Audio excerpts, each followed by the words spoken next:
অবগতির জন্য তুলে ধরছি। আমাদের এক সহকর্মী গত সপ্তাহে উপজেলা পর্যায়ে হাম রুবেলা টিকাদান কার্যক্রম পরিদর্শন করতে গিয়ে উপজেলার ব্যবহৃত সরকারি গাড়িটি তেল ও চালকের বরাদ্দ না থাকায় বেসরকারি মোটরসাইকেল নিয়ে মাঠ পরিদর্শনে যান। পথিমধ্যে মারাত্মক দুর্ঘটনায় আহত হয়ে তিনি এখন জীবন মৃত্যুর সন্ধিক্ষণে ঢাকার নিউরোসায়েন্স হাসপাতালের আইসিইউতে চিকিৎসারত। মাননীয় প্রধানমন্ত্রীর 90-এর দশক হতে চলে আসা সেক্টর প্রোগ্রাম হঠাৎ বন্ধ করে দেওয়ায় এই সরকারি গাড়িগুলোর থাকা সত্ত্বেও আমাদের তেল এবং গাড়ি চালকের বরাদ্দ নেই, যার কারণে এই ধরনের দুর্ঘটনা প্রায়ই ঘটে এবং প্রাথমিক স্বাস্থ্যসেবার যেই পরিদর্শন কার্যক্রমও ব্যাহত হয়। উপজেলার মানে দুর্ঘটনা যেটা ঘটেছে অবশ্যই অত্যন্ত দুঃখজনক এই বিষয়টা, অ্যাক্সিডেন্ট। তবে ওনার মাথায় যদি হেলমেটটা থাকতো তাহলে হয়তো ব্যাপারটা এত সিরিয়াস নাও হতে পারতো। এই বিষয়টাও একজন স্বাস্থ্যকর্মী হিসাবে এই বিষয়টাও আপনি যদি নিজে ফলো করেন তখন আপনি অন্যদেরকেও এটা দিতে পারবেন। এটাও তো স্বাস্থ্য বিষয়ক একটা পরামর্শ, তাই নয় কি? জি অবশ্যই, প্রধানমন্ত্রী অবশ্যই মোটরসাইকেলে থাকলে হেলমেট পরাটা বোধহয় খুব জরুরি। জি।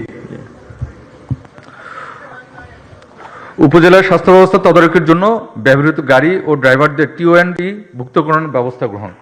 রাজস্ব খাতে গাড়িগুলো যদি টিওএনডি অন্তর্ভুক্ত হয় সেক্ষেত্রে হয়তো তেল এবং ড্রাইভারের বরাদ্দটা সহজ হবে এবং কিছু উপজেলায় এখনো গাড়ি পাওয়া যায়নি, 48টির মতো উপজেলায়, সেগুলোর ব্যবস্থা নিলে ভালো হয়।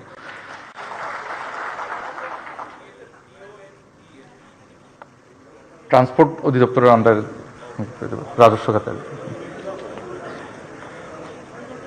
এর বাইরেও দু একটি পয়েন্ট আমি বলবো। মাননীয় প্রধানমন্ত্রী উপজেলা পর্যায়ে লাইসেন্সবিহীন অবৈধ ডায়াগনস্টিক সেন্টার, ক্লিনিক, হাসপাতাল ও ওষুধের দোকান ইউএচএফপিগণকে প্রায়শঃ অভিযান চালাতে হয়। তাই জনগণের স্বাস্থ্যসেবার মান ঠিক রাখার জন্য এই সকল অভিযান পরিচালনার জন্য ইউএচএফপিদেরকে প্রয়োজনীয় প্রশাসনিক ক্ষমতা বা আইন প্রয়োগের ক্ষমতা প্রদান।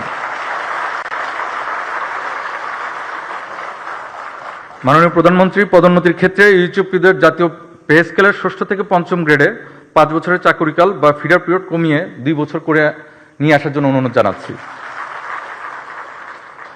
দেশের প্রাথমিক স্বাস্থ্যসেবার মূল কারিগর মাঠ পর্যায়ে ইউএচএফপিদের প্রতিনিধি পলিসি লেভেলের ফোরামসমূহে অন্তর্ভুক্তি করার অনুরোধ জানাচ্ছি। প্রাথমিক ও জনস্বাস্থ্য সেবার মান উন্নয়নে স্বাস্থ্য প্রশাসন যুগোপযোগী করার লক্ষ্যে স্বাস্থ্য বিভাগের বিভিন্ন অধিদপ্তর সমূহ একীভূত অথবা সমন্বয় করার অনুরোধ জানাই। এই পর্যায়ে আমার বক্তব্য একেবারেই শেষ। শুধুমাত্র ধন্যবাদ জানাবো স্বাস্থ্যমন্ত্রী এবং প্রতিমন্ত্রী মহোদয়কে ধন্যবাদ জানাচ্ছি যে ওনারা আকস্মিক পরিদর্শন সমূহ করছে, যার কারণে ঝিমিয়ে পড়া যে স্বাস্থ্য ব্যবস্থাপনা সেগুলো আসলে এখন গতি পাচ্ছে এবং আমরাও এমপাওয়ার্ড হচ্ছি। মাননীয় প্রধানমন্ত্রী বিভিন্ন যে আমাদের কর্মচারী বা কর্মকর্তারা আছেন তারাও সময় নির্ধারণ করছে, সময় মতো আসছেন। মাননীয় প্রধানমন্ত্রী আপনাকে শতব্যস্ততার মাঝেও স্বল্প সময় মাঠ পর্যায়ের প্রাথমিক স্বাস্থ্যসেবার কারিগর ইউএচএফপিদের সমন্বয়ে উপস্থিত হয়েছেন, এজন্য ইউএচএফপিদের পক্ষ থেকে আপনাকে প্রাণঢালা অভিনন্দন জানাচ্ছি।